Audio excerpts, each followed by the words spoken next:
ሀገራችን ያሉ ታጋይ ፋኖዎቻችን እነሱ አንድ ሆነዋል ተብሏል።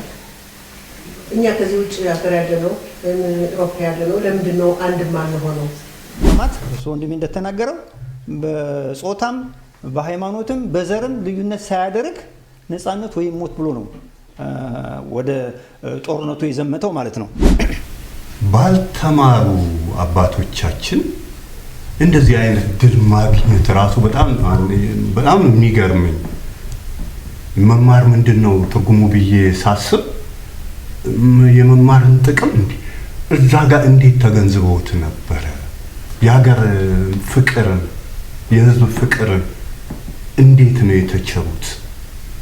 ትልቅ ዕውቀት ነው ብዬ ነው የማስበውና እኔ ሌላ ጓደኛዬን ይዤ ለመምጣት እኮ ወይም ሌላ ሰው አሳመኘ ለመምጣት አንድ መሆን አለብን።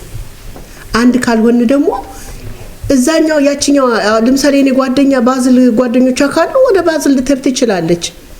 እኔ ደግሞ ወደዚህ መምጣት ካለብኝ ወደዚህ ለምን ይሆናል? ይሄ ነገር መነጋገር ካለብን አሁንም ይሄን ነገር ተነጋግረን እንደ ሰውኛ ተነጋግረን ይሄን ጉዳይ መፍታት አለብን። ይሄን ችግር መፍታት አለብን። እኛ አንድ ስንሆን ነው እዛ ያሉትንም አንድ ማድረግ የምንችለው። ስለልክም እናስበው ነገር የለም። ለምን እንደሆነ ነው ሁሉ ጊዜ እንደዚህ አይነት አጋጣሚ ስናገኝ ያው ተነጋግረን ላይ ያለ ስንለያይ ግን በቤታችን እያንዳንዳችን ይሄ ተጓዳኝ በሆነ መልኩ ሰዎችን መልምለው ወደ ማህበሩ የማምጣት የበለጠ የመደራጀት ስሜታችን በጣም ቀዝቃዛ ስለሆነ ለአማራው ሕዝብ የሚሆን ገዛ እያደረግን አይደለም። ሰላማዊ ሰልፍ ቢካሄድ ጀኔቫ ብቻ 500 600 አማራ ሊኖር ይችላል። እዛ 20 ሰዎች ቢወጡ ነው ጀኔቫ ራሱ እና ይሄ ሊቆጨን ይገባል።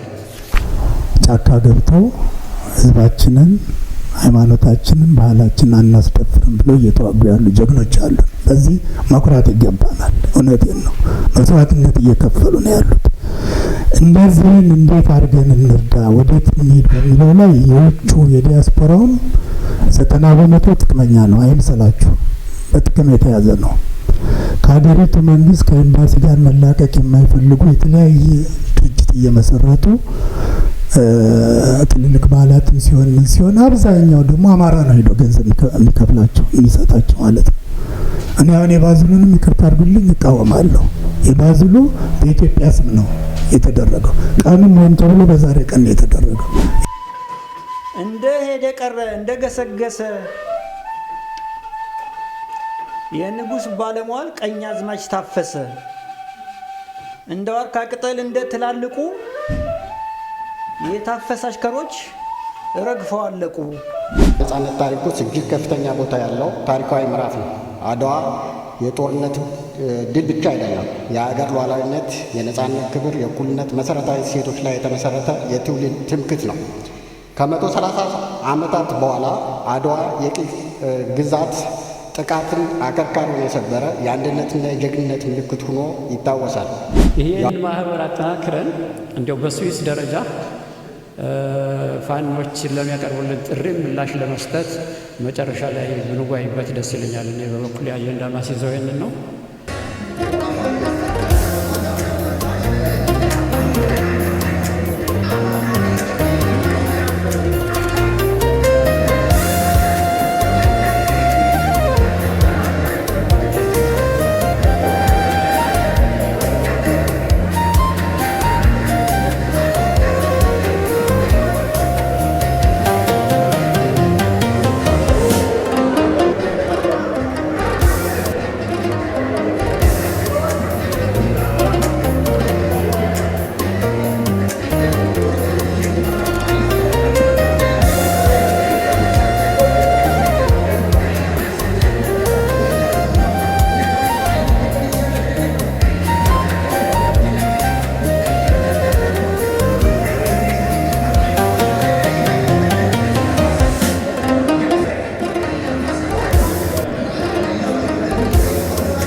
አደረሳችሁ።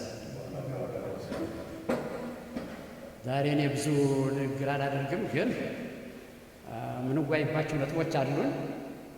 ጊዜውን ለመቆጠብ ጥራድ ነው የምናገረው። በኋላ ጊዜው ቶሎ ሲሄድ እያቋረጣችሁ እንዳትሄዱ ምንወያይበት ነጥብ ስላለ ከአሁኑ ብንጀምርና ሰፋ አድርገን ምንወያይ ጥሩ ነው። ወቅቱ ለውይይት የሚጋብዘን ጊዜ ነው እና የአድዋ ድል በዓል አስመልክቶ አንድ ሁለት ሰዎች እንግዶች አሉን። ጥሪ ያለ ጽሑፋቸውን ያቀርቡልናል። ከዛ በኋላ ሁለት አጀንዳዎች አሉኝ። አጀንዳዎች ብለን ያሰብናቸው አንደኛ ደጋግሞ መናገር በጣም ያሰለቻል። የአማራው ነገር በጣም አሰልች ነው። ህዝቡ እያለቀ ነው። ህዝቡ የሚያልቅበት ምክንያት ብዙ ነው።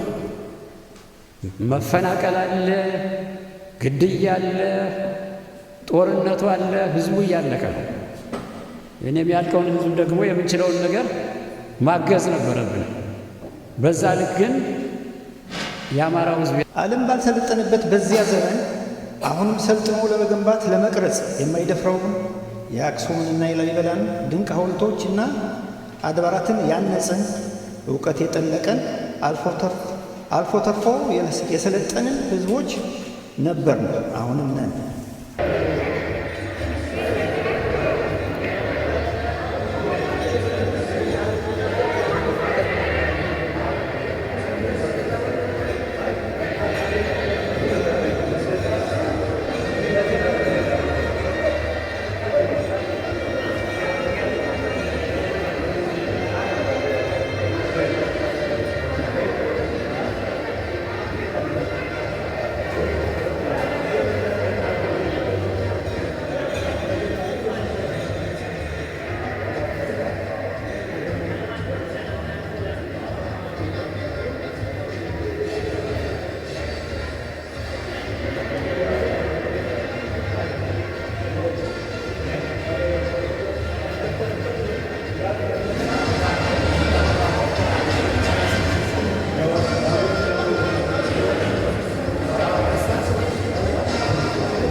ከገዳም ወይም በሙስሊም ከምንድን ነው የሚመጣው? ቆፍረህ ብታመጣ ልክ ከአየር መንገዱ ሲቀይሩ ነው መሰለኝ የመጣው። እኔ እንደው አደራ እዚህ ስደት የቀመጠ ለምን መሰለህ 95% እኔ ነገር የብዙ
ስለዚህ እንደዚህ አይነት ሁኔታ እንደዚህ መቀጠል ስለሌለበት ምክክር ማድረግ አለብን። መጨረሻ ላይ አንዱ አጀንዳ ይሄ ነው። ሁለተኛው አጀንዳ ፋኖች አንድ እንደሆኑ ሰምታችኋል። ሚዲያ ሁሉም ስላላችሁ ሁሉን ነገር ታውቃላችሁና የአራቱም ቀጠናዎች አንድ ሆነዋል። አፋብን አማራ ፋኖ ብሔራዊ ንቅናቄ የሚል ድርጅት አቋቁመው ጥሪ አቅርበውልናል። በዚህ የእኛ ማህበር አባል የሆነበት አንድ 20 ማህበራት የሚሆኑ በዓለም ላይ የአማራ ዓለም አቀፍ የአማራ ማህበራት ህብረት እዛ የሆነ ቅጽ ደርሶናል። ቅጹ ምንድነው? መጠይቆች ናቸው። ዲያስፖራው እንዴት ነው የምናደራጀው? እናንተስ ምን ያክል ተዘጋጅታችኋል? በፋይናንስም በዲፕሎማሲም በሌሎችም ለማገዝ እና ምክረ ሀሳብ ደግሞ እንዴት ነው የምናደራጀው ዲያስፖራው የሚል መጠይቆች ተቀርበው ያን መልስም በህብረቱ ስም ተሰጥቷል። እና እነሱ ማደራጀት ሲባል ብሎ ማቋቋም ሳይሆን ቀጥሎ ያለው ነገር ምንድን ነው? የፋይናንስ እጥረት አለ። ፋኖ በሚያስተዳድረው አካባቢ ያለው ህዝብ በረሃብ ላይ ያለው ያለቀ ነው። ፋኖ ምንድናቸው ራሱ ያው ሁኔታውና ስለምታውቁት አደጋግመው። ስለዚህ ይህን ማህበር አጠናክረን እንዲያው በስዊስ ደረጃ ፋኖችን ለሚያቀርቡልን ጥሪ ምላሽ ለመስጠት መጨረሻ ላይ እንወያይበት ደስ ይለኛል። ያለና ማስይዘው ይህ ከማድረጋችን በፊት ግን በመጀመሪያ ስለ አድዋ የሚያቀርብልን ወንድማችን ጠብቀው፣ ቀጥሎ አቶ ሙልጌታ እነሱን እጋብዛለሁ። አቶ ጠብቀው አመሰግናለሁ።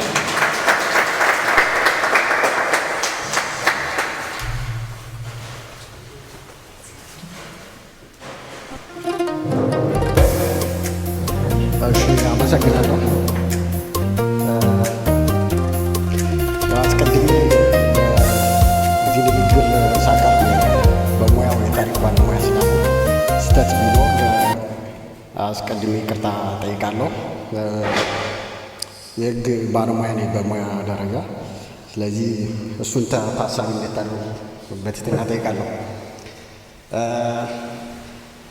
የተከበራችሁ የአማራ ማህበራት አመራሮች፣ አባላት እንዲሁም ተጋባዥ እንግዶች ከሁሉ አስቀድሜ እንኳን ለ130ኛው የአድዋ በዓል በሰላም አደረሳችሁ ለማለት እወዳለሁ።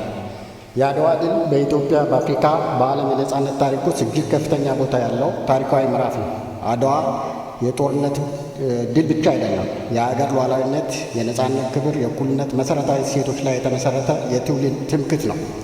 ከ130 ዓመታት በኋላ አድዋ የቅኝ ግዛት ጥቃትን አከርካሪውን የሰበረ የአንድነትና የጀግንነት ምልክት ሆኖ ይታወሳል። የአድዋ ጦርነት መሠረታዊ ምክንያት የጣሊያን ቅኝ ግዛት ምኞት ነበር። በዚያ ዘመን አውሮፓውያን አፍሪካን ለመከፋፈል በተወዳደሩበት ጊዜ ጣሊያን ኢትዮጵያን ለመግዛት ተነሳች። ነገር ግን ኢትዮጵያ ከጥንት ጀምሮ ሉዓላዊነት ያላትና የራሷ ስርዓት የገነባች ሀገር ነበረች። ፋሽስቱ የጣሊያን ስርዓት ግን ይህን ሉዓላዊነት ለመንቀል ተግባራዊ እርምጃ ወሰደ። የጦርነቱ ገፊ ምክንያት በ1889 ዓ.ም የተፈረመው የውጫሌ ትሪቲ አንቀጽ 17 ነበር።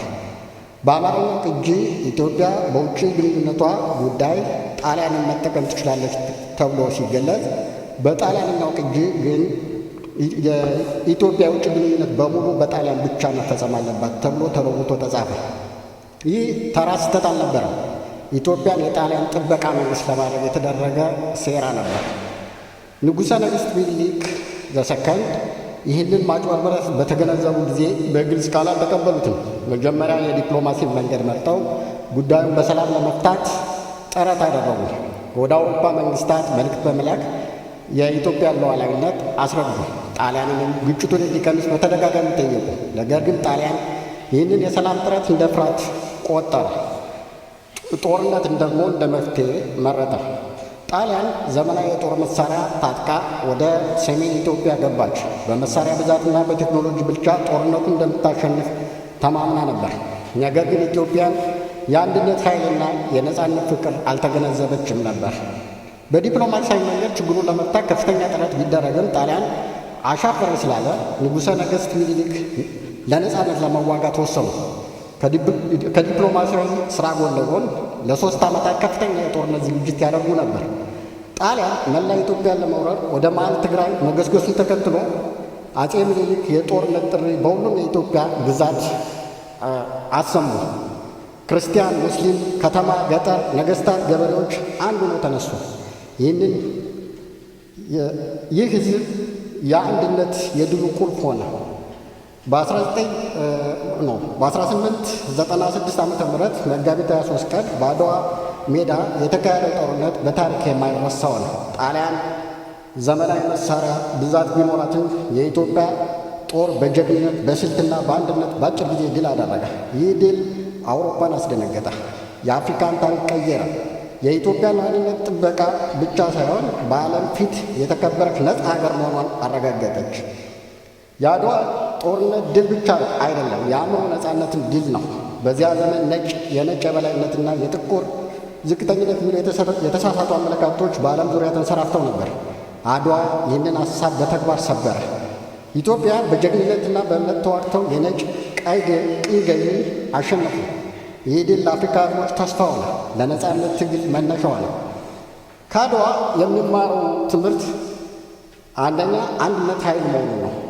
ልዩነታችንን በማለት በጋራ ስንቆም የማይቻል ነገር እንደሌለ መገንዘብ እንችላለን። ሉዓላዊነት ለድርድር የሚቀርብ አጀንዳ አይደለም። ነፃነት የሕዝብ መብት ነው። መጠበቅ ያለበትም በጥንቃቄ ነው። በዲፕሎማሲ ግጭትን ለመፍታት ቅድሚያ መስጠት ፍርሃት ሳይሆን ጥበብ መሆኑንና የሀገር ክብር ከሁሉም በላይ መሆኑን ከአድዋ ድል እንገነዘባለን። ሌላው ታላቅ መሪነት ታሪክን ይፈጥራል። ንጉሠ ነገሥት ሚኒሊክ በብልሃትና ድፍረት የሀገርን ዕጣ ፈንታ ቀየረ። ነፃነት መስዋዕትነት ይጠይቃል። የአድዋ ጀግኖች የከፈሉት ዋጋ ዛሬ የምንኖረው የነፃነት መሠረት ነው። 137 ዓመታት ቢያልፉም የአድዋ መንፈስ አሁንም ሕያው ነው። ሉዓላዊነትን እንጠብቅ፣ ነፃነትን እናክብር፣ እኩልነትን እናጠናክር፣ አንድነታችንን እናጠናክር። አድዋ ያለፈ ታሪክ ብቻ አይደለም፣ ለዛሬና ለነገ የሚመራ ብርሃን ነው። በአሁኑ ሰዓት የጀግኖች አባቶቻችንን አርበኝነት ምሳሌ አድርገው በመላ አማራ ክልል ለሀገር ሉዓላዊነትና ለሕዝብ ነፃነት የሚፋለሙ ጀግኖች አሉ። የፋሽስት ጣሊያን ወራሹ አብይ አህመድ የአማራን ሕዝብ ለማጥፋትና ኢትዮጵያን ለመበተር ከቅርብና ከሩቅ ጠላቶች ጋር ተባብሮ እየሰራ ይገኛል።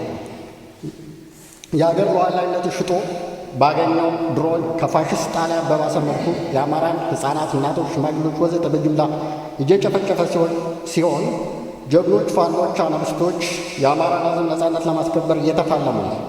ጣሊያን በዘመናዊ የጦር መሳሪያ ብዛት ማሸነፍ እንዳልቻለ ሁሉ የፋሽስት ወራሹ አብይ አህመድም በየቀኑ ሽንፈት እየተከናነበ ነው።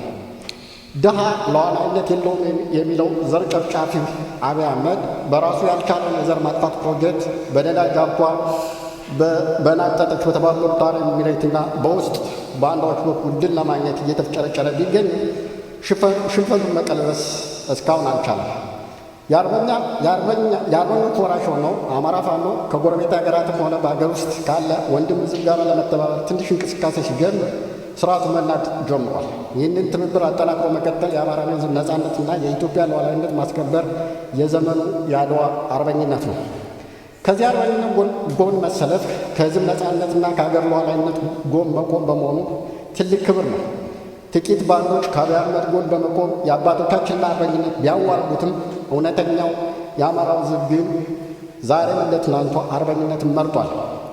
በውጭ ሀገር የምንኖር እኛ የአርበኛ ልጆችም በጦር ግንባር ከሚዋደቁት ከምንጊዜም አርበኞች ፋኖቻችን ጎን በመቆም በገንዘብ፣ በዲፕሎማሲ፣ በሶሻል ሚዲያ ፊልሚያ በማገዝ የአማራን ሕዝብ ህልውና እንዲሁም የኢትዮጵያ ሉዓላዊነት ልናረጋግጥ ይገባል። አድዋ ድል ለዘላለም ይኑር። የአባቶቻችን መስዋዕትነት አይረሳ። የአድዋ ሉዓላዊነት፣ የነፃነት፣ የእኩልነት ሴቶች በትውልድ ሁሉ ሲዘከሩ ይኖራሉ። አመሰግናለሁ።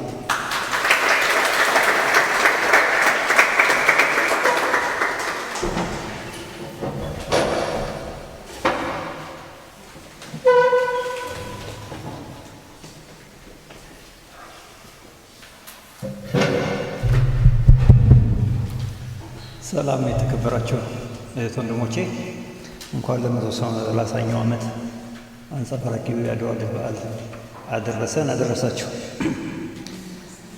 ወንድሜ ከገለጸው የአቀራረብ ልዩነት ካልሆነ በስተቀር የታሪኩ ሀቅ ተመሳሳይ ነው። በመሆኑም እኔ የምነሳው በወፍ በረር ከኢትዮጵያ ታሪክ ነው። የኢትዮጵያ ታሪክን እንደ መነሻ አድርጌ ነው የምነሳው። ከዛ በኋላ የአድዋን ድል ታሪክ በተመለከተ 3 መሰረታዊ ነጥቦች አሉኝ። አንደኛ የቅኝ ግዛት ወረራና የአድዋ ጦርነት መነሻው መንስኤው የሚል ነው። ሁለተኛው ጀግኖች አባቶቻችን ለድል ያበቃቸው ዋናው መሰረታዊ ምክንያት ነው። ሶስተኛው ደግሞ ከአድዋ ድል ያገኘው ነው ትሩፋት፣ ኢትዮጵያኖች ያገኘነው ትሩፋት፣ አፍሪካውያንና ጥቁር ሕዝቦች ያገኘነው አጠቃላይ የዓለም ጥቁር ሕዝቦች ያገኘነው ትሩፋት በሚል እንደ ማጠቃለያ ያቀርባለሁ ማለት ነው። እናት ሀገራችን ኢትዮጵያ በታሪክ ከ3000 ዓመት በላይ በዓመት አቆጣጠር ደግሞ 2017 ዓመታትን ያስቆጠረ የሀገርና የመንግስት ታሪክ ያላት ጥንታዊ ሀገር ናት። በመሆኑም ከመጀመሪያው ዓመት ጀምሮ ለተከታታዮቹ 1000 ዓመታት እስካሁን ድረስ በመቶዎች የሚቆጠሩ መንግስታት ሀገራችንን አስተዳድረዋታል፣ ገዝተዋታል፣ መርተዋታል። ለአብነት ነው ያልኩት አጼ ዛና፣ አጼ ካሌብ፣ ንጉሥ ላሊበላ፣ አጼ ዘርዓ ያዕቆብ፣ አጼ ቴዎድሮስ፣ አጼ ዮሐንስ፣ አጼ ምኒልክ፣ ንጉሥ ኃይለ ሥላሴ፣ ደርግ፣ ኢህአዴግ በማለት እስካሁን መንግስት ያሉ መንግስታትን የታሪክ ድርሳናት መዝግበዋቸዋል። በየዘመናቱም የኢትዮጵያ ሕዝቦች ቋንቋን ከፊደል ጋር ፈጥረው የራሳችንን መግባቢያ ታሪክ ማስተላለፊያና መተዳደሪያ ለማድረግ የበቃን የባህልና የመከባበር የመተሳሰብ እሴት ያለን ሕዝቦች ነበርን ነንም። የሃይማኖትና የእምነት ተቋማት ገንብተን ጥሩውን ከመጥፎው ለይተን እና ስርዓት አብጅተን የኖርን ወደፊትን የምንኖር ሕዝቦች መሆናችንን ታሪክ መዝግቦታል። በጋራ መግባባት ላይ የተመሰረተ የአገር መተዳደሪያ ሕገ መንግስት ያዘጋጀ ፍትሐ ነገሥት ወይም በአሁኑ መንግስት በሀገራችን ያው ዘመናዊውን ሕገ መንግስት ማለት ነው የፈጠረንና በሕግ የምንተዳደር ሕዝቦች ታሪክ ያለን ሕዝቦች ነበርን ነንም።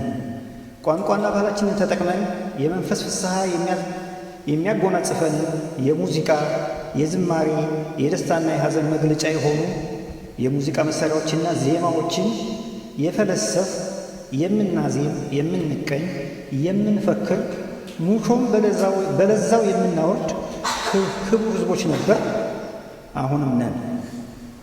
ዓለም ባልሰለጠነበት በዚያ ዘመን አሁንም ሰልጥኖ ለመገንባት ለመቅረጽ የማይደፍረውን የአክሱምንና የላሊበላን ድንቅ ሐውልቶችና አድባራትን ያነጽን እውቀት የጠለቀን አልፎ ተርፎ የሰለጠንን ሕዝቦች ነበርን፣ አሁንም ነን። እኛ ኢትዮጵያውያን ዓመቱን ለወቅት፣ ለወራት፣ ለሳምንታት፣ ለቀናት ቀምረን በመከፋፈል የራሳችን የዘመን አቆጣጠር ያለን ሙሉ ሕዝቦች ነበር፣ አሁንም ነን። በመቀጠል ቅኝ ግዛትና የአድዋ ጦርነት እንዴት እንደመጣ ታሪካዊ መንስኤውን አስከትዬ ያቀርባለሁ። የቀድሞ ባህረ ነጋሽ ኤርትራ፣ ምጽዋ፣ አድዋ፣ ጠቅላላ ትግራይና ኢትዮጵያ። የኢጣሊያ ወራሪ ኃይል ኢትዮጵያን ቅኝ ግዛት ለማድረግ በወረራ መንደርደሪያነት መጀመሪያ የገባው ምጽዋ ወደብ ነው። የምጽዋ ወደብም የኢትዮጵያ አካል በነበረችው በጥንቷ የግዛት አከላለል ባህረ ነጋሽ ትግራይን ጨምሮ ማለት ነው ከትግራይ ጋር አንድ ላይ ከ7ኛው ክፍለ ዘመን ጀምሮ በወደብነት የምታገለግል ታሪካዊ ወደብ ነበረች። የምጽዋን ወደብ ፖርቱጋሎች ታሪክ በዚህ ነው የሚነሳው። ቅኝ ግዛትና የአድዋ ጦርነት የሚነሳው ከዚህ ነው። የምጽዋ ወደብ ፖርቱጋሎች ከ1506 ዓመተ ምህረት ጀምሮ እስከ 1534 ተቆጣጥረው ያስተዳድሯት ይጠቀሙባት ነበር። ፖርቱጋሎች በዋናነት ወደ ምስራቅ አፍሪካ ጫፍ ምጽዋ የመጡት የቱርክ እስላማዊ ኃይል ወራሪ በዓለም ላይ ስጋት እየፈጠረ የነበረበት ዘመን ስለሆነ ያንን ኃይል በእንጭጩ ለማስቆም በማሰብ ነበር። በዚያን ዘመን በኢትዮጵያ ምስራቃዊ ግዛቶች ከዙ ጋር የተያያዘ ነገር ነው የጻፍኩት፣ ይሄ የኔ ነው። በዚያ ዘመን በኢትዮጵያ ምስራቃዊ ግዛቶች እስልምና ማቆጥቆጥ የጀመረበት ጊዜ ነበር።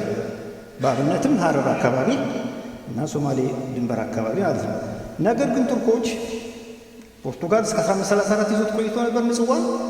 ነገር ግን ቱርኮች በ1534 ፖርቱጋሎችን ከምጽዋ አባረው አካባቢውን በመቆጣጠር እስከ 1550 የእስልምናን እምነት በማስፋፋትና ወደቡን በመጠቀም ያስተዳድሩ ነበር። በተጨማሪም ቱርኮች ግብፅን ያስተዳድሩ ስለነበር የምጽዋን ወደብ በ1550 ግብፅ እንድትጠቀምበት አሳልፈው ሰጧት። ግብፅም ምጽዋን እስከ 1806 ይዛ ቆየች። ሆኖም በቱርኮች ተተክታ ወይም ቱርኮችን አባራ ግብፅን የተቆጣጠረችው ቅኝ ግዛት ያደረገችው እንግሊዝ የበላይነቷን በመጠቀም ምጽዋን ከግብፅ ወስዳ ተረክባ በበላይነት ማስተዳደር ጀመረች።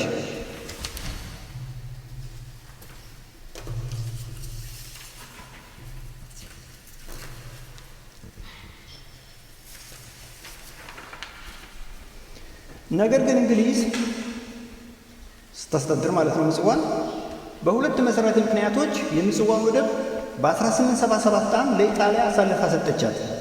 ሁለቱም ምክንያቶች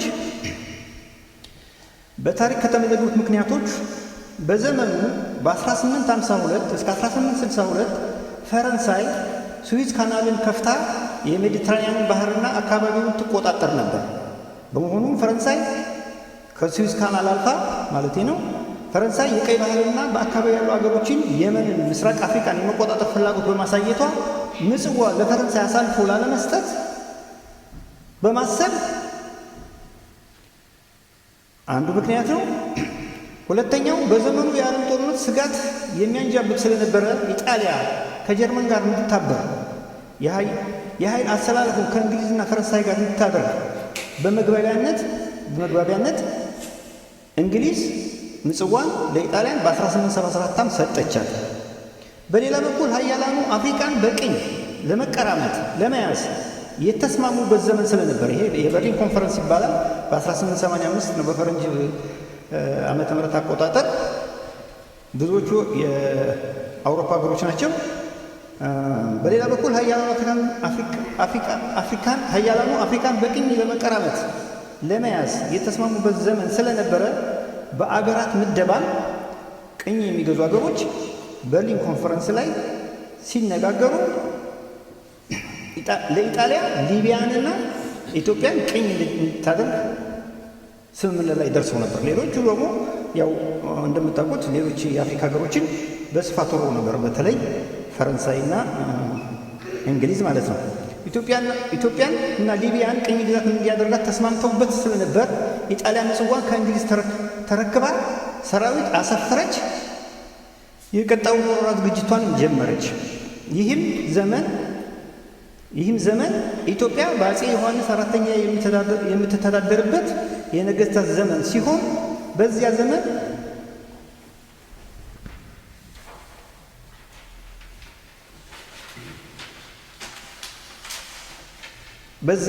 ዘመን ምጽዋን ይዘው በነበር በዛ ማለት ነው። እንደ ታሪክ መረጃ የተለያዩ ሀገራት ተወካዮች በምጽዋ ቆንስል ከፍተው ወይም ኤምባሲ የምንለውን ከኤምባሲ አነስ ያለ ቢሮ ማለት ነው። ቆንስል ወይም ቢሮ ከፍተው የንግድ ስራ ያካሂዱ ነበር፣ የሃይማኖት ስራ ያካሂዱ ነበር፣ የፖለቲካ እንቅስቃሴ ያደርጉ ነበር። በዋናነትም በአገር አሳሽነት፣ በዝሆን ጥርስ፣ በባሪያ ንግድ፣ በዕጣን ንግድ ምጽዋን በመተላለፊያነት ይጠቀሙባት ነበር።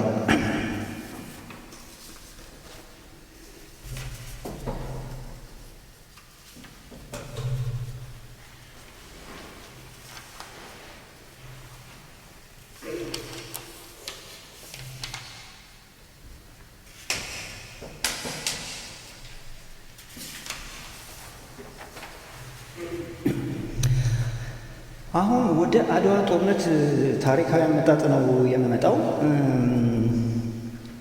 ቅኝ ግዛትና የቅኝ ግዛት ወረራና የአድዋ ጦርነት የተያያዙ ናቸው ወይም አይነጣጠሉም። እንደምታውቁት የኢጣሊያ መንግስት በ1877 ምጽዋ ከገባ በኋላ ዓላማው መላ ኢትዮጵያን ቅኝ ማድረግ ስለነበረ ከወደቡ ተነስቶ ወደ ደጋማው የኤርትራ ክፍል አሁን አስመራ ብለን ወደምንጠራው ቀደም ብሎ ባህር ነጋሽ ይባል የነበረ አካባቢ በ1887 81 ዓመተ ምህረት በአበሻ አቆጣጠር ነው የምናገረው። ምናልባት የፈረንጅና የአበሻውን ቀን ካጣረስኩት በአንድ ዓመት በምናምን ወይ ዝቅ ወይ ከፍ ነው የሚለው። ይህን እናንተ ታሳቢ ታረጉታላችሁ። እናንተም ብዙ ታሪክ ስላነበባችሁ ማለት ነው። የሚያነበብኩትን እና ያወቅኩትን ያህል ነው የጻፍኩትና ማለት ነው። ስለዚህ በ1881 ዓመተ ምህረት ወደ አስመራ ከመጣች በኋላ አሁን በቀጣይ ወደ መሀል ሀገር ኢትዮጵያ ወረራ ለማካሄድ አሁን በታሪክ የኢትዮጵያና የኤርትራ ድንበር ሆኖ ስሙ የሚጠራው መረብን ወንዝ ተሻግራ ወደ ትግራይ አካባቢ ወደ አድዋ፣ ወደ አምባላጌ፣ ወደ ሽሬ የሚባሉት አካባቢዎች ላይ ትንኮሳ ማድረግ ጀምራ ነበረ። ይህን ትንኮሳ ስታደርግ አጼ ዮሐንስ በዘመናቸው አጼ ዮሐንስ ስልጣን ላይ ስለነበሩ በጦር አበጋዞቻቸው አማካኝነት በተደጋጋሚ ጦርነት እያካሄዱ አሸንፈዋት ነበር፣ መልሰዋትም ነበረ። ወረራም እንዳታደርግ ተከላክለው ነበረ። ነገር ግን በ1881 ዓመተ ምህረት በዚህ ሁኔታ ውስጥ እያሉ አጼ ዮሐንስ ደርቡሾች ጋር ለመዋጋት ወደ ሱዳን መተማ ዘምተው እዛ ህይወታቸው በማለፉ ምክንያት ኤርትራ ኢጣሊያ ወደ ትግራይ ለመስፋፋት ያደረገችውን የወረራ ዘመቻ ለማሳካት ከፍተኛ ወቅቱ አገዛት ወይም ተመቻት። ይሄ ማለት ምንድን ነው? አጼ ዮሐንስ በሞቱበት አንድ ዓመት ባልሞላ ጊዜ ውስጥ አጼ ምኒልክ ሸዋ ላይ ዮሐንስ ከሞተ የኢትዮጵያ ንጉሥ እኔ ነኝ፣ ለእኔ ገብሩ፣ በእኔ ስር ነው የምተዳደሩት የሚል አዋጅ አስነግረው ነበር።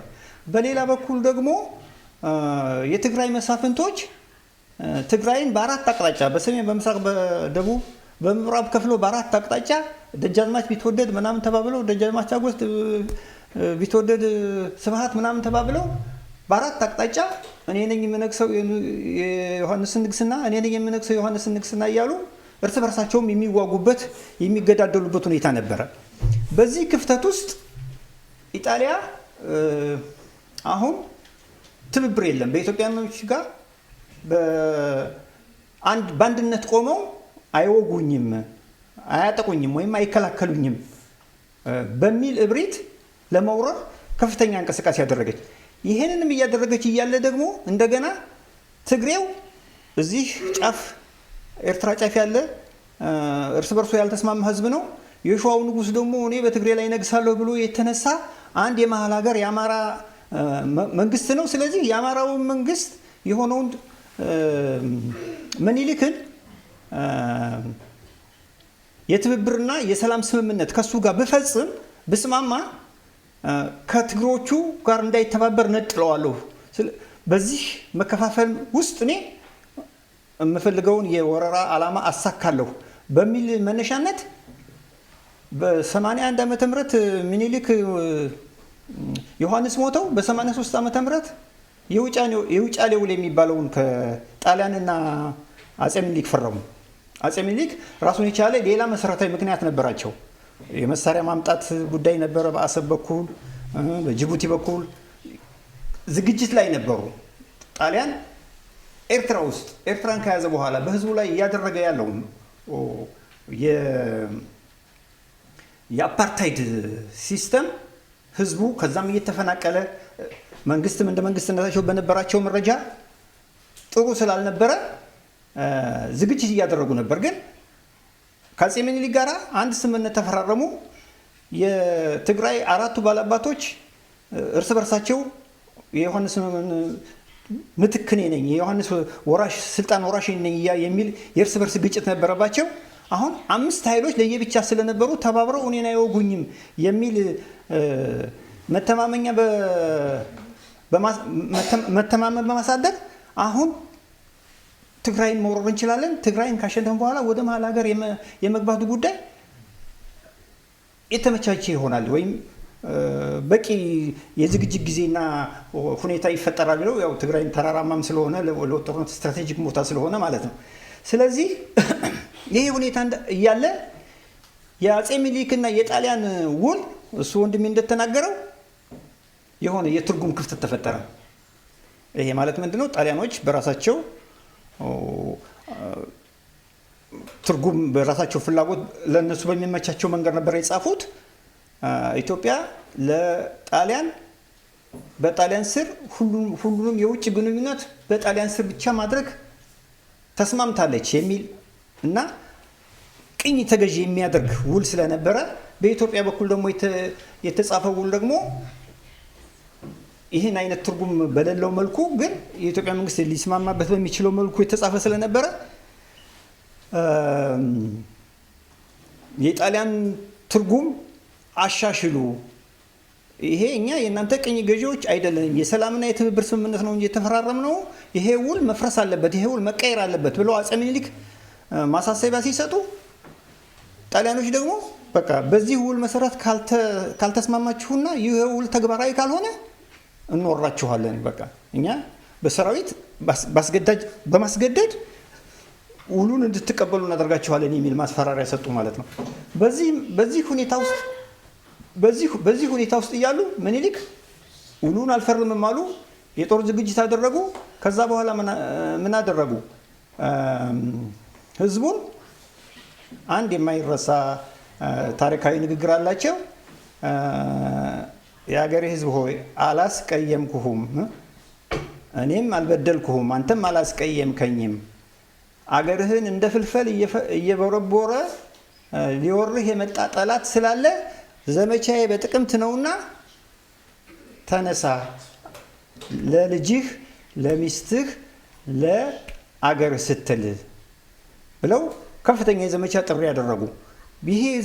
ይህን የዘመቻ ጥሪ ካደረጉ በኋላ ህዝቡ አንደኛ ቅድም እንደጠቆምኩት በ7-8 ዓመት ጊዜ ውስጥ ጣሊያን ትግራይን ብቻ ይዞ ሲያስተዳድር በነበረበት ጊዜ ውስጥ ከፍተኛ የዘር መድሎ ሀብትን ጣሊያን ብቻ ዜጎቹን ባገለለ፣ ዜጎቹን ባሪያ ባደረገ ሁኔታ፣ ዜጎቹን በሚበድል ሁኔታ ያስተዳድር ስለነበረ ምናልባትም ኤርትራ የነበራችሁ ወይም ታሪክ የሰማችሁ ታውቁ ይሆናል።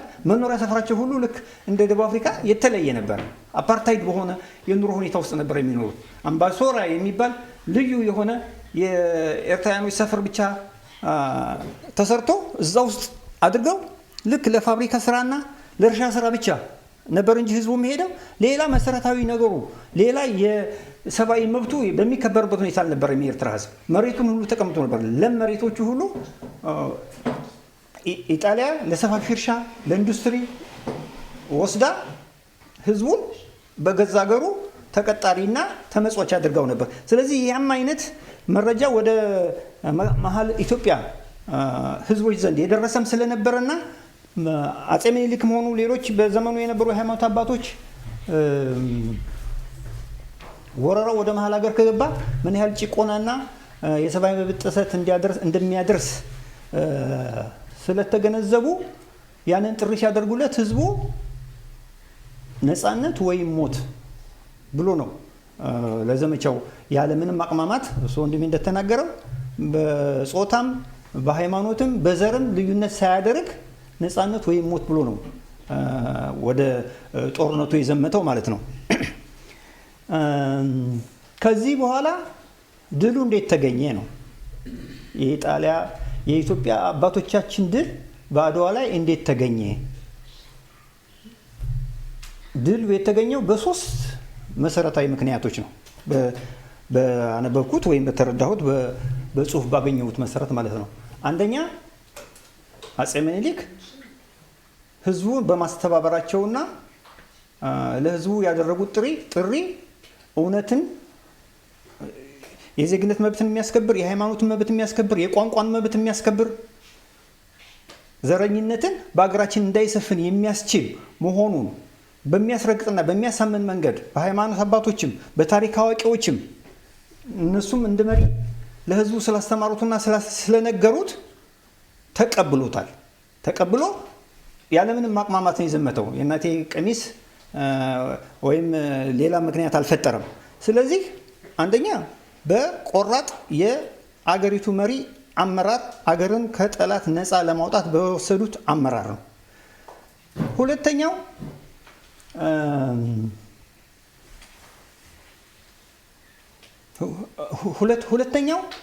ምኒልክ በጦርነቱ ወቅት በቂ የሆነ መረጃ ከጣሊያን በተሻለ ድል ሊያስገኝ የሚችል መረጃ የጠላትን የጦር ኃይል አሰላለፍ፣ የጠላትን የሰው ኃይል አሰላለፍ፣ የጠላትን አቅጣጫ እና ጊዜና ሁኔታ ለድል በሚያበቃ መንገድ መረጃ ሰብስበው ነበር። ይሄ መረጃ በዋናነት አንደኛ ወደ ጠላት የተሳሳተና ጠላትን የሚያደናግር ጠላትን የሚያዘናጋ መረጃ በማሰራጨት ነበር የጀመሩት። ይሄ ምንድነው ያደረጉት? የኢትዮጵያ ሕዝብ አንደኛ የመጣው በእግሩ ነው፣ የመጣው ያለ በቂ ስንቅ ነው፣ የመጣው ከሩቅ አገር ነው፣ በቂ የጦር መሳሪያና የወታደራዊ ልብስ የለውም። ስለዚህ በተለያየ ምክንያት ጦርነቱ ሊቀጥልበት የሚችለው ጥንካሬና ሞራል የለውም፣ ስንቁም አልቋል። ስለዚህ ምኒልክን እየከዳ ምኒልክን እየተወ ወደ ሀገሩ እየጠፋ እየተመለሰ ነው የሚል መረጃ ለጣሊያን አሰራጭተውለት ነበር። ጣሊያን ደግሞ ይሄ ከሆነ አንደኛ መከፋፈሉ አለ ቅድም እንደገለጽኩላችሁ፣ ሁለተኛ ደግሞ ይሄ የተሳሳተ መረጃ ለጣሊያን ሲደርሰው ልክ አሁን ታህሳስ ማነው የካቲት 22 ለየካቲት 23 ጦርነት ማድረግ እንዳለባቸው የሚያስችል በቂ ዝግጅት አደረጉ። ኦልሬዲ ከዛ በፊት አምባላጌ ላይ መቀሌ ላይ ከሁለት ወራት በፊት ታህሳስ ነው እንግዲህ ዘመቻ የተደረገው። ጥቅምት፣ ህዳር፣ ታህሳስ እነዚህ 3 ወሮች ሁሉ በጦርነት ላይ ነበሩ። አምባላጌ ላይ ጦርነት ተካሂደዋል። መቀሌ ላይ ጦርነት ተካሂደዋል። ሌሎችም አካባቢዎች ላይ እንደዚህ ስማቸው ጎላ ጎላ ያላሉ ቢሆኑም ጦርነቶች ተካሂደዋል።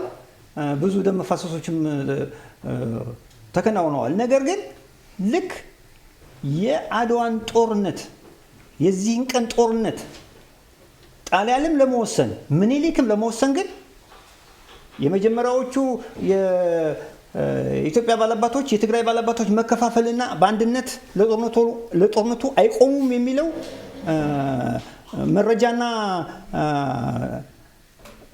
እውነታ አለ። በሌላ በኩል ደግሞ የኢትዮጵያ ሰራዊት ስንቅም የለውም፣ በቂ ወታደራዊ ዝግጅትም የለውም። ስለዚህ ምኒልክን እየከዳ እየሄደ ነው፣ አሁን ነው መውጋት ያለብን የሚል ጣሊያን ውሳኔ ላይ ደረሰ። ለዚህ የተሳሳተ ውሳኔ መድረስ ደግሞ ምኒልክ የሰጡት የተሳሳተ መረጃ ነው። በዛ በተሳሳተ መረጃ ምትክ ግን ጣሊያን ይህንን መረጃ እንደ እውነት ወስዶ በዚህ ግንባር ይህን ያህል ጦር መሳሪያ አሰልፏል፣ ይህን ያህል ሰራዊት አሰልፏል፣ ሊወጋ ተዘጋጅቷል፣ ተዘጋጁ ብሎ ደግሞ ለምኒልክ ደግሞ እውነተኛውን መረጃ የሚሰጣቸው ትክክለኛ የመረጃ ሰው ነበረ። ይሄ ሰው ምናልባት በታሪክ ታውቁታላችሁ፣ ኤርትራዊ ነው፣ ኢትዮጵያዊ ነው። በጊዜው አውላሎም የሚባል ወይም ሌሎች ጓደኞቹ አሉ። ትክክለኛውን መረጃ ሰጠ። ለጣሊያን የሚያሳስት መረጃ ሰጠ። ለኢትዮጵያ መንግስትና ለና ምኒልክ ጦር ትክክለኛውን መረጃ ሰጠ። በዚህ መሰረት አሁን ጧት ቅዳሜ ለእሑድ ምንድነው ይሄ ሌሊት ቀን ምሽትና ቀኑ ጧት በጣም ጧት ጎል ሲቀድ ወራ ለመካሄድ ጣሊያን ተዘጋጀ። ኢትዮጵያኖች አልሰሙም፣ አላወቁም። በቃ እንደተኙ ወይም በደንብ ሳይዘጋጁ ለመከላከል ሳይዘጋጁ ጥቃት ለመፈጸም ነው። በተቃራኒው ግን የኢትዮጵያ ጦር ደግሞ ከጣሊያን ቀድሞ ተዘጋጅቶ ባገኘው መረጃ መሰረት ማለት ነው ጣሊያን ጦርነቱን ሳያደርግ የኢትዮጵያ ጦር ባለ በሌለ ኃይሉ ጣሊያን በተሰለፈበት የጦር ሜዳ አቅጣጫ ፈጣን ጥቃት አደረገ። ፈጣን ጥቃት በማድረጉ ምክንያት ጣሊያኖች ተደናገጡ። ብዙ የመከላከል ሙከራ ማድረጉ ግን አልቻሉም። ያው እንደተናገረው በግማሽ ቀን ውስጥ በዓለምም በአፍሪካ የጦርነት ታሪክም በቅኝ ገዢና በቅኝ ተገዢ ታሪክም እጅግ አስደናቂ የሆነ የግማሽ ቀን ጦርነት ኢትዮጵያ አባቶቻችን ድል ለሀገራችን አጎናጸፏት ማለት ነው። ይህ በሚሆንበት ሰዓት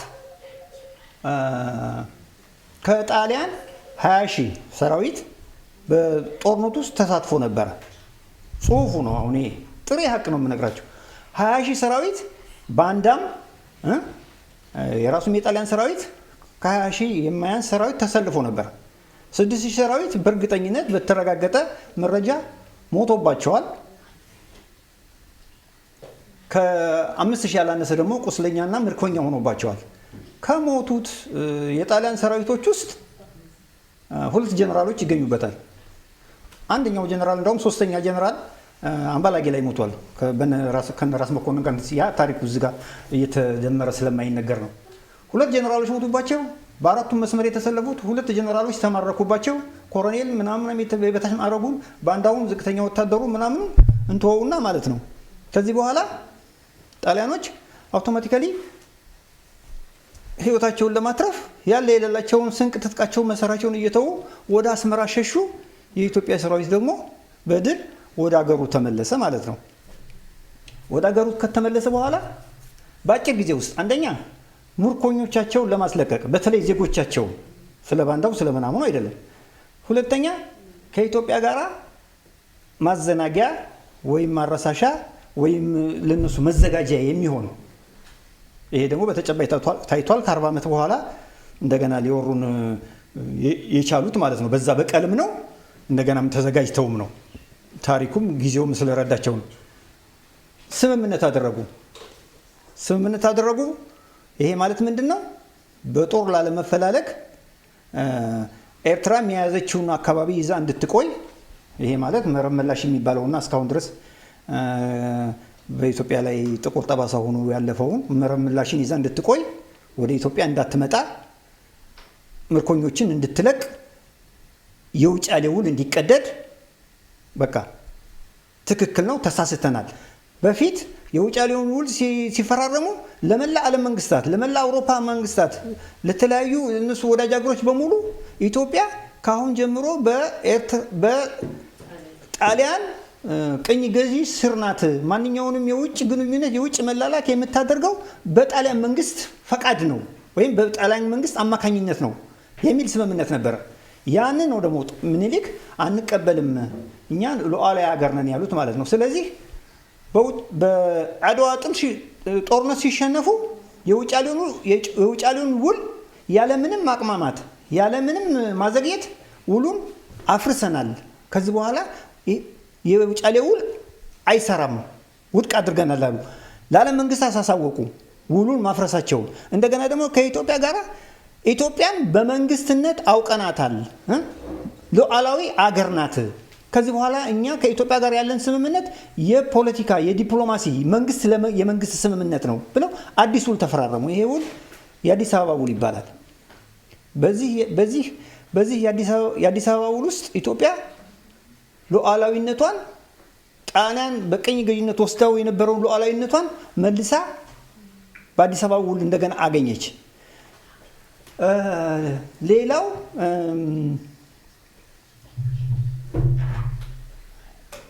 የውጫሌ ውል ተሻረ።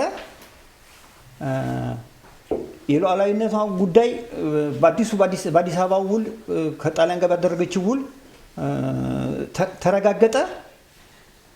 በጣም በሚገርማችሁ ሁኔታ ኮሎኒያሊዝም ወደኋላ ስመለስ ቅኝ ግዛት ሌሎቹም ሁሉም ሀገሮች ማለት ነው በትልቁ ወደ ተለያዩ የአፍሪካ ሀገሮች ሲገቡ ማለት ነው የሀገር ሀብት ይዘርፋሉ። ህዝቦችን በባሪያ ንግድ ወደ ተለያዩ ሀገሮች ይወስዱ ነበረ። ይኸውን የምንሰማው የምናየው ደቡብ አሜሪካ ምናምን የመሳሰሉ ሀገሮች ሁሉ የሄዱና የምናያቸው ዘሮች በሙሉ ከአፍሪካ በመሄድ እዛ ቅኝ ገዢዎቹ እነ እንግሊዝ ወይም ሌሎቹ ቅኝ ገዢዎቹ እዛ ለመሰረቱት ኢንዱስትሪና ለመሰረቱት ሰፋፊ ልማት እርሻ ወዛደርና ላባደር አድርገው ለማሰራት የወሰዷቸው ህዝቦች ናቸው። በዛው ያው ኔቲቭ ሆነው ቀርተዋል። ስለዚህ የባሪያ ንግድ ቀረ። የባሪያ ንግድ በጣም ይካሄድ ነበር።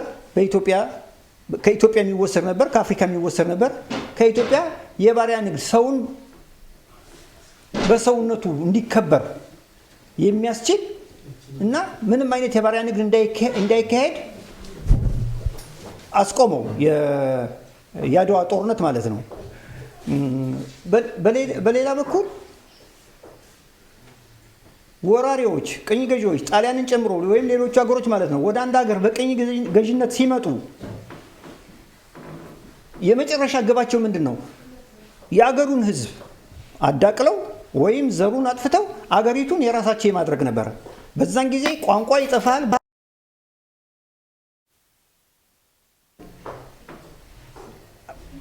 አባቶቻችን በማሸነፋቸው የኢትዮጵያ ህዝብ የነበረውን ቋንቋ አሁንም ይዘነው የምንጠቀምበትን ቋንቋችንን አስከብረው ዘራችን ሳይጠፋ እንደዚህ እንዳማረ ባህላችን፣ ሃይማኖታችን ሳይጠፋ እንዲቆይና ለትውልድ እንዲሸጋገር አስችሏል። የአድዋ ድል ኢትዮጵያውያኖች ማሸነፋቸው ማለት ነው።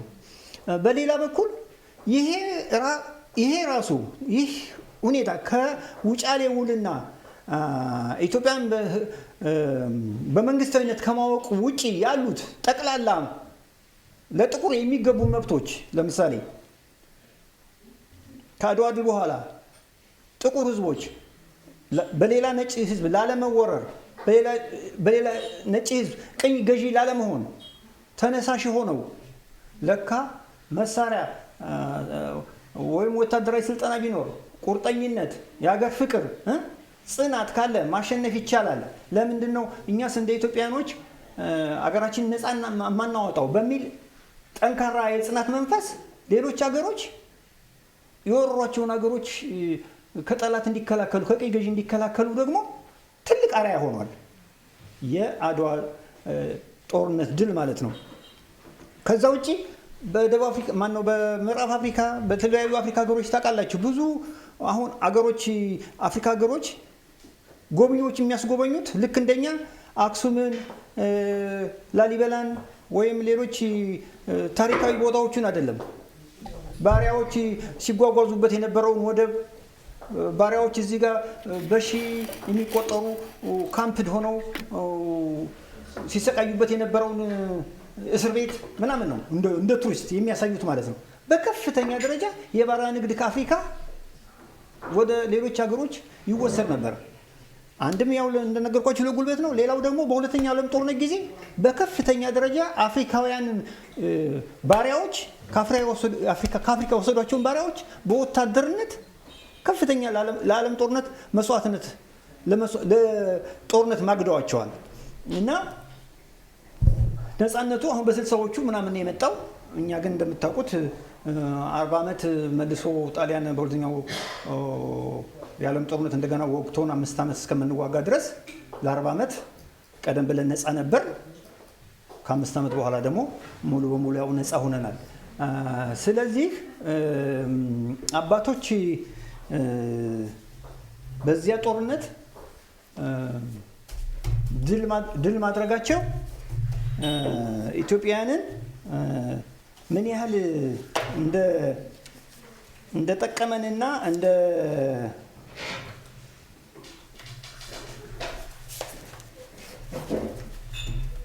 እንዳስከበረን ሁላችሁም የምታውቁት ነገር ነው። በመጨረሻ አንድ በአድዋ ጦርነት ጊዜ ብዙ ግጥም ነው ግን ሙገሳውንና ማበረታቻውን ትቼ የሙሾዋን ብቻ ጦርነቱ ላይ ምን አይነት መስዋዕትነት እንደተከፈለ የምትገልጸውን አንድ 8-9 መስመር ግጥም አንብቤ ዋሽንግተን ላይ ያዘለ እንዴ? ዋሽንግተን ናቸው። ከተስማማ ችግር የለውም። እሺ ሞክረው። እሺ አበዛው። እሺ ሙሾ ነው ይሄ። አበዛው ገበየሁ ነጩን ሲጋግር ታፈሰ እያረደ ስጋውን ሲመትር መትረው ጋግረው ሄዱ ሳይበሉ ግብር ያበሻ አቡዬ ያበዱ ትንታጉ ገበየሁ ያበዱ እንቅር አይልም ወይ አንዱ ሲሄድ አንዱ እንደ ሄደ ቀረ እንደ ገሰገሰ የንጉሥ ባለሟል ቀኛዝማች ታፈሰ እንደ ዋርካ ቅጠል እንደ ትላልቁ የታፈሰ አሽከሮች ረግፈው አለቁ።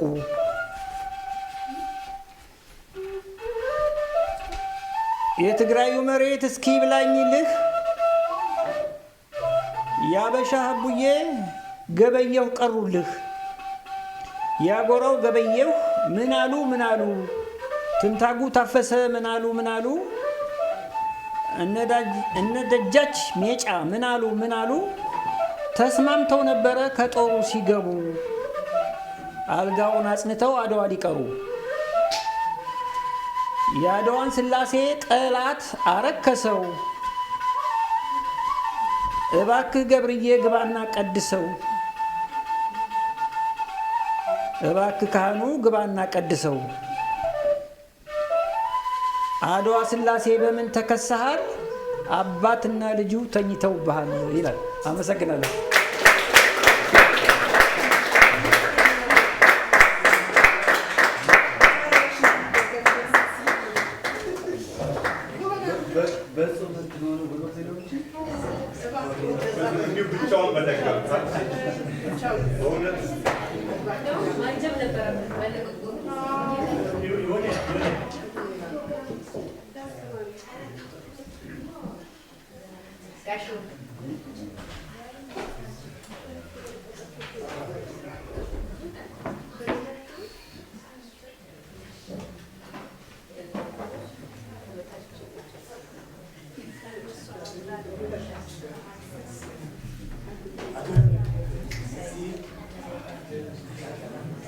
ልመጣ ነው። ወደ ህዝቡ ልመጣ ነው። ጥያቄ ካለ እድል እሰጣለሁ። በመጀመሪያ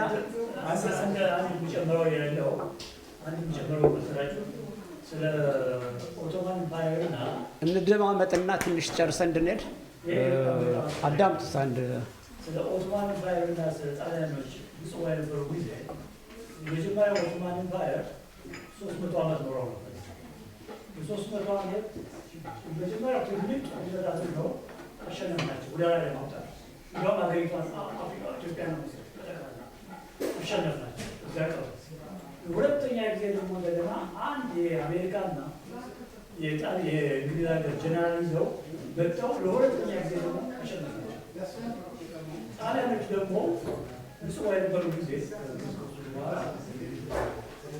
ወደ አስመራ ለመውጣት ወደ ደጋማው እንዳለው ጠቀሱ ነው ለመውጣት ተገደው አቡነ አባ ነጋን ልከን ወደ 600 የሚሆን ሰራዊት ገለንባቸው። ትልቁ ጦር ነው የነበረው።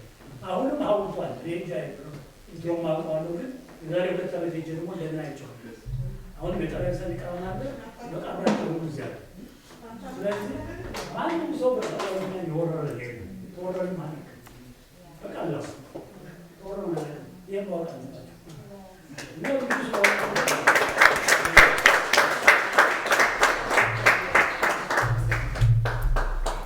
እሺ፣ አቶ ጠብቀው እና አቶ ሙልጌታ በጣም እናመሰግናለን። ሰፊ ትምህርት ነው የሰጡን። በዛ ዙሪያ አቶ ኦሪዮን ተጨማሪ ሰጥተዋል።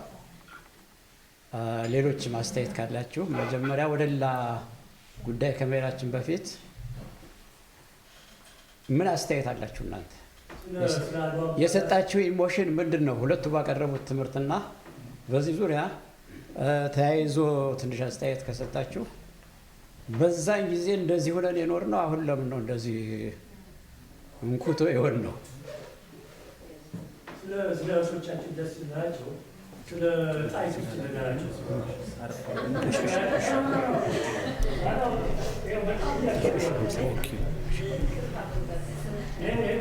አመሰግናለሁ። እሱ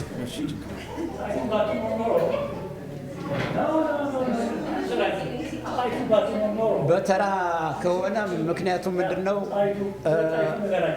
እነግራቸዋለሁ፣ ማንም ይነግራቸዋል። ግን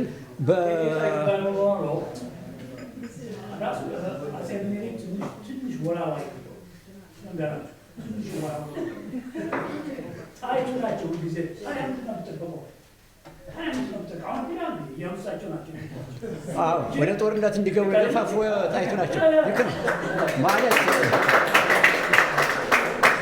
ሴቶች ብቻ ጨበጨቡ። እንግዲህ ሴቶች አጼ ምኒልክ ወላዋይ ሆነው ሳይሆን አጼ ምኒልክ በጣም ብልህ ናቸው። አራት አይና ናቸው። በዙሪያ የከበበውን ጠላት ያውቃሉ። ፈረንሳይ በጅቡቲ በኩል ነበረ፣ እንግሊዝ በሱዳን በኩል። እንግዲህ ቀሪው ስግብግብ በሰሜን የመጣው ጣሊያን ነው። ያ ሁሉ ኃይል በከንቱ ማባከን ቢኖር ሀገርን ማስረከብ ይመጣል። ስለዚህ ማሰብ ያስፈልጋል። ስንቅ ማዘጋጀት ያስፈልጋል። በየአቅጣጫው ወገን መቀስቀስ ያስፈልጋል። እና በብልሃት ነው ቀስ ብለው መጨረሻ ማይቀር ሲሆን አጼ ምኒልክ ወደ ጦርነቱ የገቡት ማለት ነው። እቴጌ ጣይቱ ግን እርግጥ ሲያቅመሙ ግፊት አድርገዋል። ይሄ ግልጽ ነው። አዎ ያ ማለት ምንጩ ደግሞ ምንድን ነው? የጦርነቱ ጊዜ ጣሊያኖች ጋር የሚወርድ ወንዝ ነበረ። ወንዙን እቴጌ ጣይቱ ናቸው የተቆጣጠሩት። መጨረሻ ላይ ግን ያው ሃይማኖተኛ ስለሆኑ ህዝብ በጥማት አንገልምና ልቀቁት ብሎ አስከፍተዋል። እቴጌ ጣይቱ ናቸው ያስከፈቱት ራሱ። ምክንያቱም የጣሊያን ሰራዊት ያልቅ ነበር በጥማት። ያ ሁሉ ያለ ነው። ግን የእኔ ጥያቄ አሁን እንደዚህ ሆኖ እናንተ እኔ ምን እየሰራን ነው? አሁን ለምሳሌ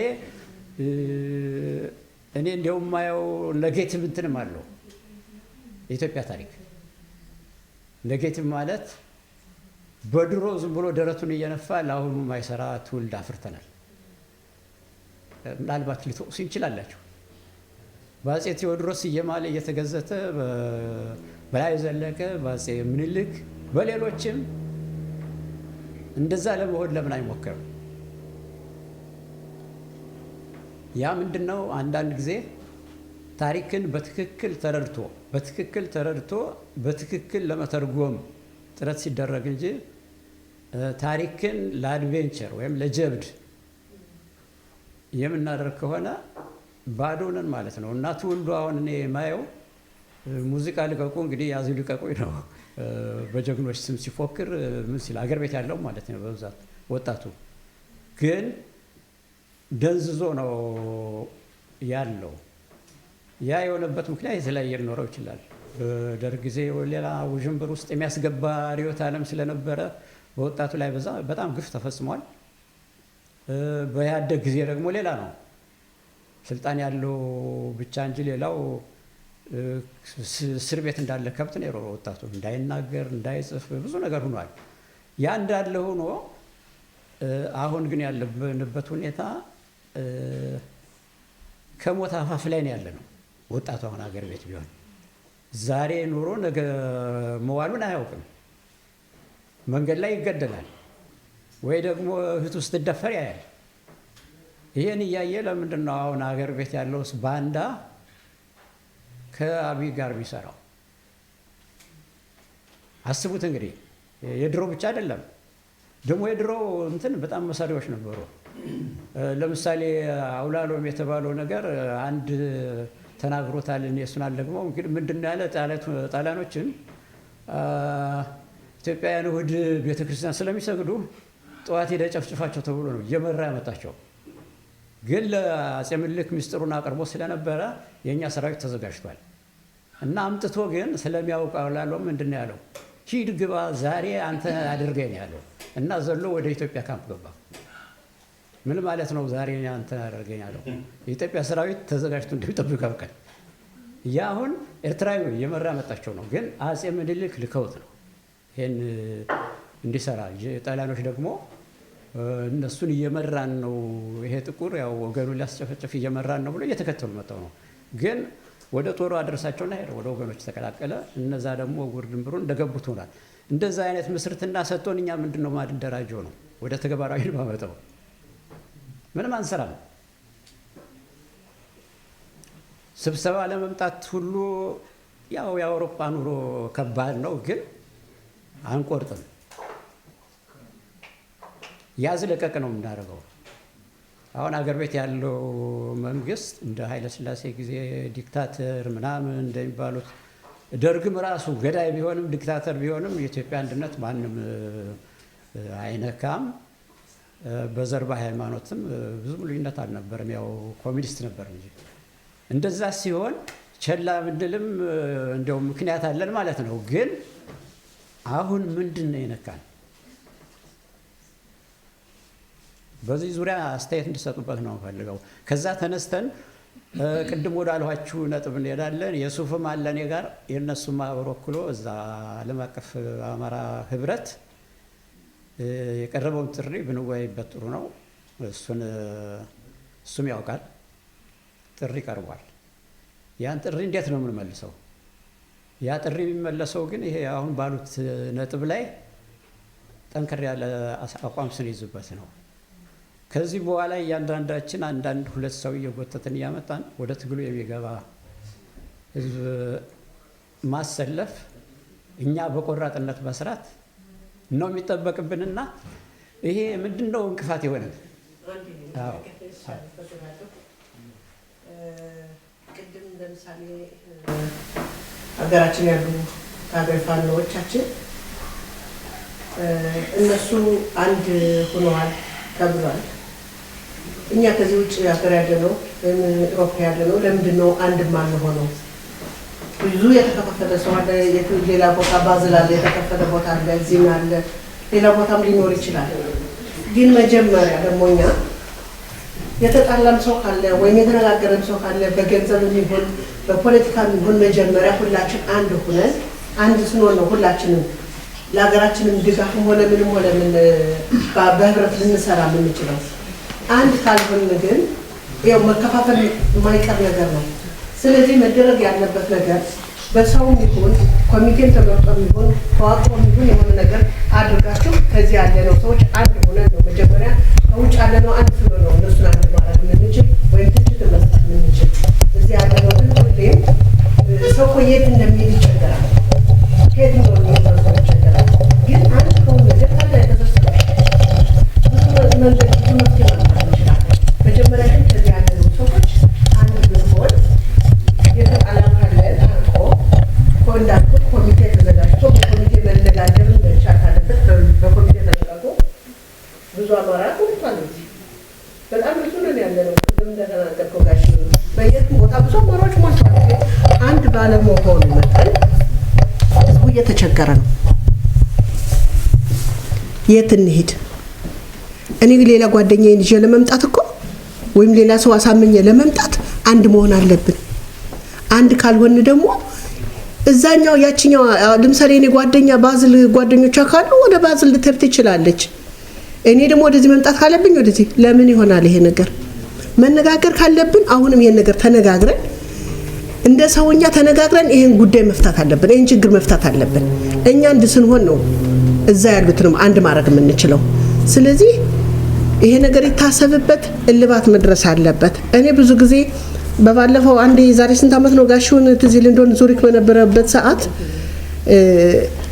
አንድ ማድረግ ፈልጋለሁ እኔ ማነጋገር ፈልጋለሁ ሰዎችን አመቻችቼ ብዬ ተናግሬ ነበር። የዛኔ ትዝ ይል እንደሆነ ዙሪክ የነበረ ጊዜ ማለት ነው። ግን እኔም አልተመቸኝም። እንደገና ምን እንደሆነ ደግሞ ግዴታ አንዳንድ ትልቅ ሰዎች እንደገና ጠለቅ ብለው በጉዳዩ ባሉ ሰዎች ጋር ውይይትም መነጋገርም ያለብኝ ነገር ካለ ተወያይተን ልጆች አይደለንም እኛ ነገ ለልጆቻችን ጥለን አባቶቻችን ታሪክ እንደሰጡን እኛም ለልጆቻችን ታሪክ መስጠት አለብን። ነገ ለኛ ለልጆቻችን ምንድነው የምንላቸው? ግዴታ ያ ነገር ስላለብን መወያየት ካለብን አሁንም ተነጋግረን ከሰዎች ጋር ማን ከማን ይሻላል ኮሚቴ ተዋቅሮ ማለት ነው። በሴትነቴ እኔ አለሁ ሁሌም አለሁ ነው የምለው። በመገኘበት ቦታ መገኘት ካለብኝ መገኘት አለብኝ፣ እገኛለሁ። ኮሚቴ አዋቅረን ግዴታ አንድ መሆን አለብን። እስኪ አንድ ሆነን እስኪ እኛ ታዲያ አገር ቤት ባሉት ለምን እንፈርዳለን እንዴ? አንዴ ባንዳ ብንል አንዴ ምን ብንል እኮ በእነሱ አይፈረድም። ለምን እዚህ ያለ ነው አንድ አልሆንም? አንድ ስኖ በፋይናንሻል በሁሉም ነገር እኮ ለነሱ ሊጠቅማቸው የሚችለውም አንድ ላይ ስንሆን ነው። አንዱ በዛ የትግባ አንዱ በዚህ የትግባ ሳይታወቅ ገንዘብ ይዋጣል ይባላል። ቢዋጣም ለአንደኛው ቦታ ተልኳል ለአንደኛው ቦታ ተልኳል ቢባል አንድ ሰው በዛኛው በኩል ያሉት ለነዚህ ደርሷል ይባላል፣ በዚህኛው በኩል በነዚህ ደርሷል ስለሚባል መጀመሪያ ከዚህ ያለ ነው አንድ ሆነን ተሰባስበን እንደ ሐሳብ ተነጋግረን መወያየት አለብን። ተወያይተን ነው እኛ ራሳችን አንድ ሆነው የነሱ አንድነትም ሊያስደስተንም ሊያፋቅረንም የሚችለው ማለት ነው። እንደኔ አስተያየት። አመሰግናለሁ። ጨርሻለሁ።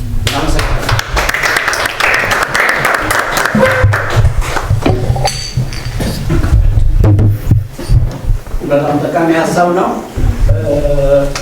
አሁን ነጥቡን ሳትስቱ ጥርጥር እያላችሁ በሰጥ ሀሳብ ምንድን ነው በስዊዘርላንድ ነዋሪ የሆኑ አማራዎች ወደ አንድነት መውጣት አለባቸው። ያንን ምክንያት እናጥናና ተግባራዊ እናድርገው ነው። በዛ ዙሪያ እንዳይበላሽ ነው ዳይሬክሽን የምንሰጠው በዛ ነጥብ ላይ እሺ በቅድሚያ ላመሰግን የምወደው ይህንን ዝግጅት ይህን ታላቅ በዓል መታሰቢያ ለማክበር የደከማችሁትን ሁሉ ያስተባበራችሁትን ሁሉ አመሰግናለሁ። ስለጋበዛችሁንም እጅግ በጣም እናመሰግናለን። ሁለተኛ ታሪካዊ የአድዋን በዓል ያቀረቡልን ሁለቱ ወንድሞቻችንም እግዚአብሔር ይስጥልን፣ ትልቅ ትምህርት ነው የሰጡን እና ደስ ይላል። ሌላው እንግዲህ እኔ የአድዋን ታሪክ ብዙ ጊዜ እንደሚታወቀው በታሪክ ነው እኛ ከትምህርት ቤት ጀምሮ ስንማር የነበረው ነው ታሪክ ነው። ግን ያንን ታሪክ ተግባራዊ የሚያደርግ ትውልድ አልተፈጠረም ነበር እስካሁን ድረስ። ማለት ኢትዮጵያ በሚለው ያው ኢህአፓ መስዋዕትነት ከፍሏል። ግን የአመራር ችግር እንደገና ደግሞ የዘረኞች ችግር ተፈጥሮ አብዛኛው የአማራ ወጣት አልቆ እነዚህ ዛሬ አማራን ጨፈጭፋለን የሚሉ አማራን እንገዛለን የሚሉ ትውልዶች አሸንፈው ይኸው ላለፉት 50 ዓመታት ይሄ ሁሉ መከራ እየደረሰበት ነው። እስካሁኑ እስከ ቅርብ ጊዜ ድረስ ግን አማራ በኢትዮጵያዊነት ነው የሚያስበው። እንደውም ከራሱ ይልቅ የሌላውን ብሔረሰብ መጨቆን ነው ብዙ ጊዜ አጉልቶ መናገር የሚፈልገው እና በዚህ ምክንያት ተጎድተናል። ግን በቲዎሪ የነበረው ትግል እኔ በሁለት ዘመኔ ፋኖ ያውም በወያኔ ያደገ 27 ዓመት ታሪክ በትምህርት ቤት አይሰጥም። እኛ እንደነበርንበት ከደርግ እና ከኃይለ ሥላሴ በኋላ የታሪክ ትምህርት አይሰጥም። አብዛኛው ወጣት ደግሞ በተለያየ መንገድ ጥቅመኛ እንዲሆን ኢህአፓ ለጥቅም ብሎ አይደለም የሞተው። ግን የሆነ ትውልድ ጥቅመኛ ነው።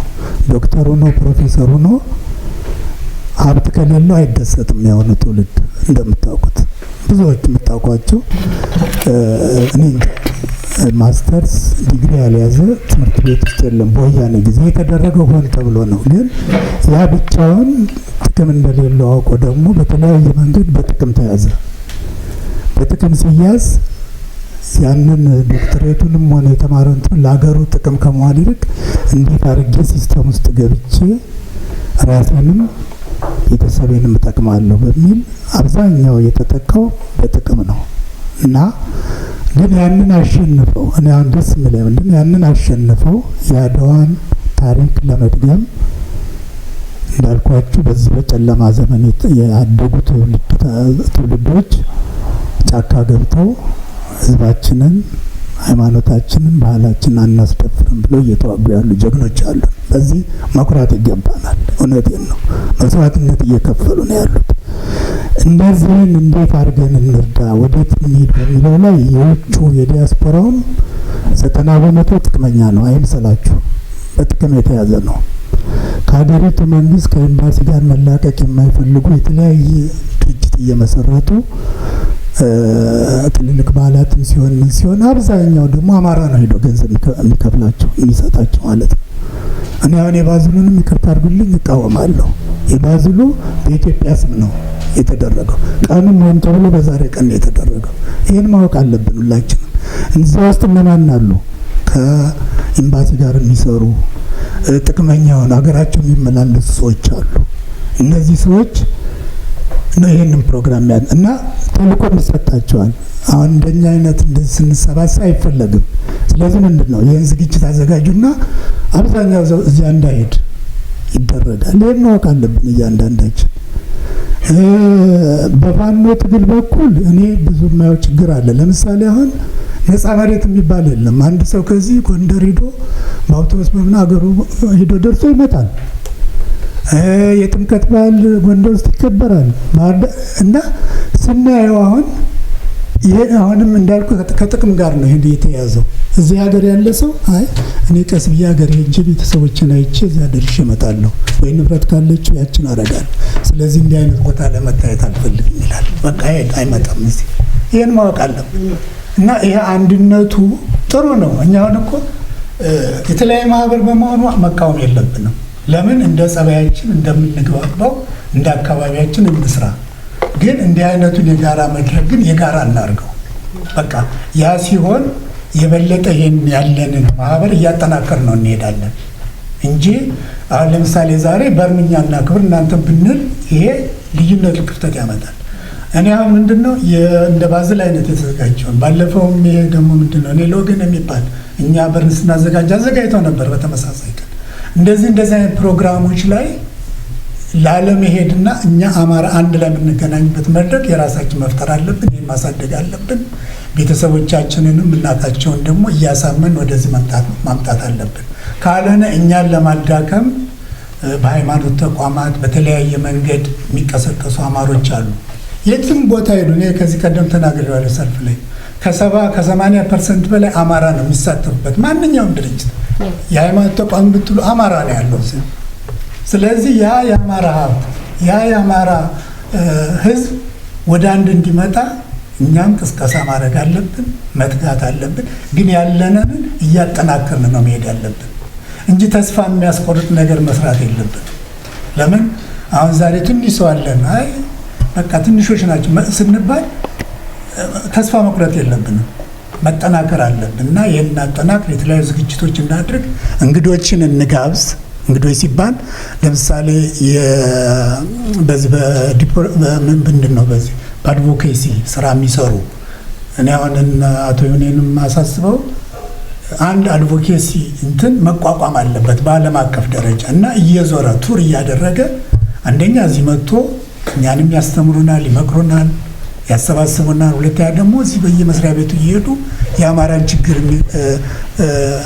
አድሬስ የሚያደርጉ ሰዎች መመደብ አለባቸው። ይህንን ይሄ ማህበሩ ህብረቱ መስራት አለበት እንዲህ አይነቱ። ሁለተኛ ሴቶች በሴትነታቸው ተደራጅተው አሁን ለምሳሌ የሴቶች መብት በአማራ ውስጥ የሚደረገውን ግፍ መከራ የሚሰሩ ዓለም አቀፍ የታወቁ ሴቶች አሉ። እነሱን ጋብዛችሁ በሴቶች ማለት ነው ቢጋበዙ እንደዚሁ ቅስቀሳ ቢያደርጉ ምናልባት ያልገባቸው ሰዎች እንዳልኳቸው የጥቅም ሰዎች ይሻሏችሁማ ሁለቱም ቦታ ነው እንደው ግፋል ቢገደዱ አይኔ ለዚህ ያዋጣለሁ እዚህ ነው የሚሉ አይመጡም። እንደዚህ አይነት ቦታ መታየትም አይፈልጉም። ግን ያልገባቸው ካሉ አሁን ያለው ሁኔታ ግራም ያጋባቸው እውቀት ማነስ ካለ እነሱን የተለያየ ዝግጅት እያዘጋጀን ብናሰባስብ ጥሩ ነው። ስለዚህ እያንዳንዳችን በየራሳችን ቅስቀሳ እናድርግና ማህበራችንን እናጠናክር። በዚሁ እንቀጥላለሁ። አመሰግናለሁ። ይቅርታ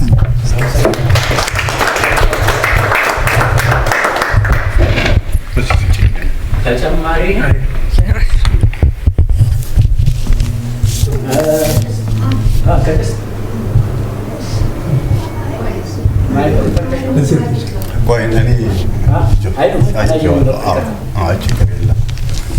እንዲህ አምረን እንድንታይ ከሁሉም በፊት ፕሮግራሙን አዘጋጅታችሁ ለዚህ ላበቃችሁን ታላቅ ምስጋና አቀርባለሁ። በእውነት በጣም ደስ የሚል ነው። በየዓመቱ ባህል አድርገነዋል እና በባህላችን እንቀጥል ብዬ ነው አስተያየት መጀመሪያ መስጠት እንፈልገው። ከዛ ውጪ ከምኒልክ ልነሳ ከአድዋ እና ምንድን ነው ድሮ የነበረን ጥንካሬ አሁን ያዘለፈለፈን ምንድን ነው ላልከው ነገር ትንሽ አስተያየት በሰጥቼ የተሰማኝ ነገር እንትን ለማለት ነው የፈለኩት እና ምንድን ነው ያሳ ጭንቅላቱ ምንድን ነው ግማቱ ይባላል እና ድሮ የነበረን ጭንቅላት ወርቃማ ነበር። ምንም ጥርጥር የለውም። በቃ ጉብዝናችንን አስተሳስሮ በአንድ ዓላማ አስተባብሮ ለዚህ ያበቃን የነበረን ፍቅር፣ የአመራር ጥራት ትልቁ ነገር እሱ ነው እና እኔ የሚያስደንቀኝ ነገር ባልተማሩ አባቶቻችን እንደዚህ አይነት ድል ማግኘት ራሱ በጣም የሚገርመኝ። መማር ምንድነው ትርጉሙ ብዬ ሳስብ የመማርን ጥቅም እዛ ጋር እንዴት ተገንዝበውት ነበረ? የሀገር ፍቅርን፣ የህዝብ ፍቅርን እንዴት ነው የተቸሩት? ትልቅ እውቀት ነው ብዬ ነው የማስበው እና ምኒልክ በዛን ዘመን የፖለቲካ